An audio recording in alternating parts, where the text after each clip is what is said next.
ശബരിമല സ്വർണ്ണക്കൊള്ളയിൽ അന്വേഷണം നേരിടുന്നത് വലിയ പ്രതിസന്ധി. ഡിണ്ടിഗലിൽ ചോദ്യം ചെയ്ത വ്യക്തി യഥാർത്ഥ ഡീമണിയാണോ എന്നതിൽ പോലും വ്യക്തത കൈവന്നിട്ടില്ല. തമിഴ്നാട് വ്യവസായിയോട് 4-നോ 5-നോ തിരുവനന്തപുരത്ത് ഹാജരാകാൻ നിർദ്ദേശിച്ചുവെങ്കിലും ഇയാൾ എത്തുമോ എന്നതും കണ്ടറിയണം. വി വിനോദ് തന്നെ ചേരുന്നുണ്ട് കൂടുതൽ വിവരങ്ങളുമായി. വിനോദ്, തുടക്കത്തിൽ ഈ ഡീമണിയെ കണ്ടെത്തിയപ്പോൾ ഇനി ഉന്നതരിലേക്ക് എത്താൻ SITക്ക് അധിക ദൂരം പിന്നിടേണ്ടതില്ല എന്ന തരത്തിലുള്ള പ്രതീക്ഷയൊക്കെ നമുക്കുണ്ടായിരുന്നു. ഇപ്പോഴിതാ കണ്ടെത്തിയ ഡീമണി തന്നെയാണോ എന്നുള്ള സംശയങ്ങളൊക്കെ ഉയർന്നു വരികയാണ്. ഇനി SITയുടെ നീക്കം എങ്ങനെയായിരിക്കും? അനുശ്രീ, ഈ ഡിണ്ടിഗൽ സ്വദേശിയുടെ കഴിഞ്ഞ ദിവസത്തെ പ്രതികരണവും താൻ ഡീമണി അല്ല എന്ന നിലയിലാണ്. മാത്രമല്ല, കഴിഞ്ഞ ദിവസം ആത്മഹത്യാ ഭീഷണിയൊക്കെ മുഴക്കി തന്നെ ഈ കേസിൻ്റെ പേരിൽ പീഡിപ്പിച്ചാൽ താൻ ജീവനെടുക്കുമെന്ന തരത്തിലൊക്കെ തന്നെയാണ് അന്വേഷണ സംഘം കണ്ടെത്തിയ ഡീമണി എന്ന വ്യക്തി കഴിഞ്ഞ ദിവസം മാധ്യമങ്ങളോട് ഡിണ്ടിഗലിൽ പ്രതികരിച്ചത്. മാത്രമല്ല, ഈ കണ്ടെത്തിയ ആൾ ഡീമണിയാണോ അല്ലയോ എന്ന കാര്യത്തിൽ ഇതുവരെ സ്ഥിരീകരണമായിട്ടുമില്ല. ഏറ്റവും പ്രധാനപ്പെട്ട കാര്യം 4-നോ 5-നോ ഇയാളോട് തിരുവനന്തപുരത്ത് ചോദ്യം ചെയ്യലിന് ഹാജരാകാനെത്താൻ നോട്ടീസ് നൽകിയിട്ടുണ്ട്. പക്ഷേ ഇയാൾ എത്തുമോ എന്ന കാര്യവും വ്യക്തമല്ല. മാത്രമല്ല, ഇയാളല്ല ഡീമണിയെങ്കിൽ യഥാർത്ഥത്തിൽ ഇയാളുടെ ഒരു സുഹൃത്താണെന്ന് ഇയാൾ പറയുന്നുണ്ട്. ബാലമുരുകൻ എന്നൊരു സുഹൃത്ത് തനിക്ക് ഉണ്ട്, അതാണ് ഡീമണി എന്ന നിലയിലാണ് ഇയാൾ വിശദീകരിക്കുന്നത്. മാത്രമല്ല, ആ ഡീമണിയുടെ സിം MS മണി എന്ന താൻ ഉപയോഗിക്കുന്നു എന്ന കാര്യമൊക്കെയാണ് ഇയാൾ പറയുന്നത്. പക്ഷേ തമിഴ്നാട്ടിലെ നമ്മുടെ പ്രതിനിധികളുമായിട്ടൊക്കെ നമ്മൾ ആശയവിനിമയം നടത്തുമ്പോൾ ഇയാളുടെ കാര്യത്തിൽ ചില അവ്യക്തതകൾ നിലനിൽക്കുന്നുണ്ട്. ഇയാൾ പറയുന്ന കാര്യങ്ങൾ ശരിയാണോ എന്നത് വ്യക്തമല്ല. മാത്രമല്ല, അന്വേഷണ സംഘവും ആ ഒരു ആശയക്കുഴപ്പത്തിൽ തന്നെയാണുള്ളത്. പക്ഷേ ഇനി ഇയാൾ ചോദ്യം ചെയ്യലിന് പോലും കേരളത്തിലേക്ക് എത്തുമോ എന്ന കാര്യത്തിൽ സംശയം നിലനിൽക്കുന്നുണ്ട്. മാത്രമല്ല, ഇയാളല്ല ഡീമണിയെങ്കിൽ സ്വാഭാവികമായും യഥാർത്ഥ പ്രതികൾക്ക് രക്ഷപ്പെടാനുള്ള സമയമാണ് ഇപ്പോൾ ഈ കടന്നു പോകുന്നത്. കാരണം ഇയാളെ ചോദ്യം ചെയ്യാൻ കാലതാമസമുണ്ടായാൽ ആ കാലതാമസത്തിനുള്ളിൽ തങ്ങളിലേക്ക് അന്വേഷണ സംഘം എത്താതിരിക്കുന്നതിന് യഥാർത്ഥ പ്രതികൾ രാജ്യം വിടാനുള്ള സാധ്യതകൾ പോലുമുണ്ട്.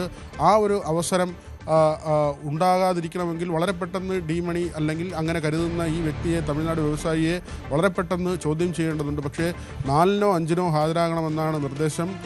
ഇനി അത് അടുത്ത മാസം 4-ഓ 5-ഓ എന്ന് പറയുമ്പോൾ ഇനിയും ദിവസങ്ങൾ അവശേഷിക്കുന്നുണ്ട്. അതൊക്കെ തന്നെ ഈ അന്വേഷണത്തെ എങ്ങനെ ബാധിക്കുമെന്ന് കണ്ടറിയേണ്ട കാര്യമാണ്. ഹൈക്കോടതിയുടെ മേൽനോട്ടത്തിലാണ് ഈ അന്വേഷണം നടക്കുന്നത്. കഴിഞ്ഞ തവണ കേസ് പരിഗണിച്ചപ്പോൾ അന്വേഷണ സംഘത്തിന് നിശ്ചിതമായ വിമർശനം കോടതിയുടെ ഭാഗത്തു നിന്ന് ഏറ്റുവാങ്ങേണ്ടി വന്നിരുന്നു.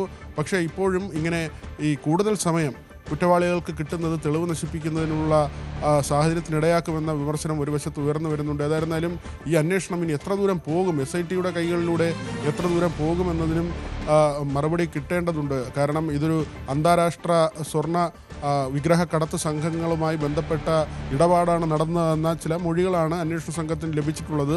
അതുകൊണ്ട് തന്നെ ഇതിലേക്ക് കേന്ദ്ര ഏജൻസികളുടെ കടന്നുവരവ് കൂടുതലായി ഉണ്ടാകും. ED ഇതിനകം തന്നെ ഈ കേസിൽ രേഖകൾ ശേഖരിക്കുകയും അന്വേഷണവുമായി മുന്നോട്ട് പോവുകയുമാണ്. CBIയുടെ അന്വേഷണം കൂടി ഉണ്ടായേക്കുമെന്ന സൂചനകളും ലഭിക്കുന്നു. മാത്രമല്ല, പൂർണ്ണമായും ഇത് കേന്ദ്ര ഏജൻസികളുടെ അന്വേഷണത്തിലേക്ക് പോകുമെന്ന നിലയാണുള്ളത്. അവിടെയാണ് സംസ്ഥാന സർക്കാരിൻ്റെ SITയുടെ അന്വേഷണം ഇപ്പോൾ ഒരു പ്രതിസന്ധിയിൽ നേരിടുന്നു എന്ന് പറയേണ്ടി വരുന്നത്. മാത്രമല്ല, മുൻ ദേവസ്വം ബോർഡ് അംഗങ്ങളെ എന്തുകൊണ്ട് ചോദ്യം ചെയ്തില്ല, അല്ലെങ്കിൽ അവർക്കെതിരെ കൂടുതൽ നടപടിയില്ല എന്ന ചോദ്യം ഒരു വശത്ത് ഉയരുമ്പോൾ 2 ദേവസ്വം ബോർഡ് മുൻ അംഗങ്ങളുണ്ട്. അവരെ ചോദ്യം ചെയ്യാൻ വിളിപ്പിച്ചെങ്കിലും അവർ ഇതുവരെ എത്തിയിട്ടില്ല. അവർ മുൻകൂർ ജാമ്യാപേക്ഷയുമായി കോടതിയെ സമീപിച്ചിരിക്കുകയാണ്. കൊല്ലം ജില്ലയിലെ വിജിലൻസ് കോടതിയിലാണ് മുൻകൂർ ജാമ്യാപേക്ഷ നൽകിയിട്ടുള്ളത്. അതിൽ തീരുമാനമായ ശേഷം അന്വേഷണ സംഘത്തിന് മുന്നിൽ ഹാജരാകാമെന്ന നിലയിലാണ് അവർ ഉള്ളത്. ഏതായിരുന്നാലും ഇതിൽ പ്രത്യേകിച്ച് ഇപ്പോൾ അന്വേഷണ സംഘത്തിന് ഒന്നും ചെയ്യാൻ കഴിയാത്ത ഒരു നില തന്നെയാണ് ഉള്ളത്. അനുശ്രീ, വിനോദ്, SITക്ക് മുന്നിൽ വളരെ ചുരുങ്ങിയ സമയം മാത്രമാണുള്ളത്. ഇപ്പോൾ കണ്ടെത്തിയ ഡീമണി അല്ലെങ്കിൽ യഥാർത്ഥ ഡീമണിയെ കണ്ടെത്തുക എന്നത് SITയുടെ മുന്നിൽ വലിയൊരു വെല്ലുവിളിയായി നിലനിൽക്കുകയാണ്. ഇതൊക്കെ ഏത് രീതിയിലായിരിക്കും SIT മുന്നോട്ട് നയിക്കുക? ഇനി യഥാർത്ഥ ഡീമണിയെ കണ്ടെത്തിയാൽ തന്നെ അയാളെ ചോദ്യം ചെയ്ത് മറ്റു പ്രതികളിലേക്ക് എത്തുമ്പോൾ വിനോദ് നേരത്തെ പറഞ്ഞതുപോലെ തന്നെ അവർക്ക് ഇതിൽ നിന്ന് രക്ഷപ്പെടാനുള്ള സമയം കൂടി കിട്ടുകയല്ലേ ചെയ്യുന്നത്? തീർച്ചയായും അതുതന്നെയാണ് ഇവിടെ ഒരു വെല്ലുവിളിയായി അവശേഷിക്കുന്നത്. കാരണം കൂടുതൽ സമയം ഇവർക്ക് ഹാജരാകാനുള്ള നോട്ടീസിൽ ഉൾപ്പെടുത്തിയാൽ സ്വാഭാവികമായും യഥാർത്ഥ പ്രതികൾക്ക് രക്ഷപ്പെടാനുള്ള അവസരം തന്നെയാണ് ഒരുങ്ങുന്നത്. കാരണം തങ്ങളിലേക്ക് ഈ അന്വേഷണ സംഘം എത്തുന്നുവെന്ന് അവർക്ക് കൃത്യമായി മനസ്സിലാവുകയും രാജ്യം വിടാൻ പോലും കഴിയുന്ന തരത്തിലേക്ക് അവർക്ക് അതിനുള്ള സമയം ലഭിക്കുകയും ചെയ്യും. ഇപ്പോൾ അന്വേഷണ സംഘത്തെ സംബന്ധിച്ച് ഇതൊരു പരിധിക്കപ്പുറത്തേക്ക് കൊണ്ടുപോകുന്നതിനുള്ള പ്രായോഗിക ബുദ്ധിമുട്ടുകളുണ്ട്. കാരണം ഈ അന്തർ സംസ്ഥാന ഇടപാടുകളായതുകൊണ്ട് തന്നെ തമിഴ്നാട്ടിൽ ചെല്ലുമ്പോൾ തന്നെ ഡിണ്ടിഗലിൽ പോലും അങ്ങനെ ചോദ്യം ചെയ്യാൻ ചെല്ലുമ്പോൾ തമിഴ്നാട് പോലീസിൻ്റെ സഹായം കാര്യമായി ലഭിച്ചോ എന്ന കാര്യത്തിൽ പോലും സംശയമുണ്ട്. കാരണം അങ്ങനെ ഒരു പിന്തുണ ഉണ്ടാകുമോ എന്ന കാര്യത്തിൽ പോലും സംശയമുണ്ട്. അത്തരത്തിലുള്ള കാര്യങ്ങളാണ് പുറത്തു വന്നത്, വിവരങ്ങളാണ് പുറത്തു വന്നത്. ഏതായിരുന്നാലും ഈ ഡി മണി എന്ന നിലയിൽ കണ്ടെത്തിയ ആൾ താൻ ഡി മണി അല്ല എന്ന് പറയുന്നു. അതിലൊരു സ്ഥിരീകരണത്തിന് പോലും ഇതുവരെ അന്വേഷണ സംഘത്തിന് കഴിഞ്ഞിട്ടില്ല. അങ്ങനെ ഒരു വിശദീകരണം ഏതെങ്കിലും തരത്തിൽ പുറത്തു വന്നിട്ടില്ല.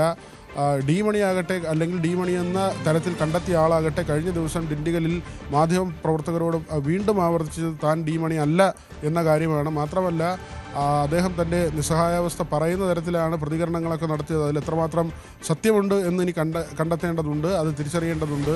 ആത്മഹത്യാ ഭീഷണി പോലും മുഴക്കി ഈ കേസിൽ തന്നെ പീഡിപ്പിച്ചാൽ താൻ ജീവനെടുക്കുമെന്ന നിലയിലൊക്കെയാണ് ഇപ്പോഴുള്ള വ്യവസായിയുടെ പ്രതികരണം ഉണ്ടാകുന്നത്. മാത്രമല്ല സ്വർണ്ണ വജ്ര ഇടപാടുകളൊന്നും തനിക്കില്ല, താൻ റിയൽ എസ്റ്റേറ്റ് നടത്തുന്ന ആളാണ് എന്നൊക്കെയാണ് ഇപ്പോൾ കണ്ടെത്തിയ തമിഴ്നാട്ടിലെ വ്യവസായി വിശദീകരിക്കുന്നത്. ഏതായിരുന്നാലും മറ്റൊരാളാണ് ഡി മണിയെങ്കിൽ ഈ ഒരു കാലതാമസം ഈ അന്വേഷണത്തെ വലിയ തോതിൽ പിന്നീട് പ്രതികൂലമായി ബാധിച്ചേക്കും എന്ന ഒരു ആശങ്ക കൂടി നിലനിൽക്കുന്നുണ്ട്. അനുശ്രീ.